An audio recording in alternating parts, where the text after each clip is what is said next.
તો 11 મહાનુભાવોનું દિલ સે એવોર્ડ થકી સન્માન કરાયું, જેમાં હાર્ટ ફાઉન્ડેશન અને રિસર્ચ ઇન્સ્ટિટ્યૂટ દ્વારા તેનું આયોજન કરવામાં આવ્યું। ગુજરાતમાં પ્રથમવાર અમદાવાદમાં આ એવોર્ડની શરૂઆત થઈ, જેમાં વિવિધ કલાના કસબીઓને સન્માનિત કરવામાં આવ્યા। નૃત્ય ક્ષેત્રે ભરત બારિયા, અક્ષય પટેલને પણ સન્માનિત કરવામાં આવ્યા। લેખન ક્ષેત્રે સૌમ્ય જોશીને એવોર્ડથી સન્માનિત કરવામાં આવ્યા।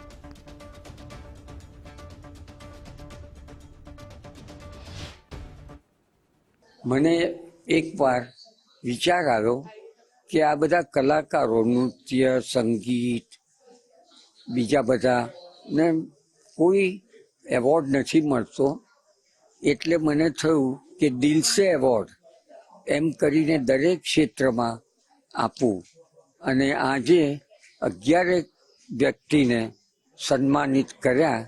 લોકકલા ક્ષેત્ર, નાટક લેખન ક્ષેત્ર, નાટક લેખન ક્ષેત્ર, રામ મુરારી, સૌમ્ય જોશી, એ બધા બહુ નામાંકિત છે, પણ બહુ કલાકારોમાં કોઈ એવોર્ડ નથી આપતો।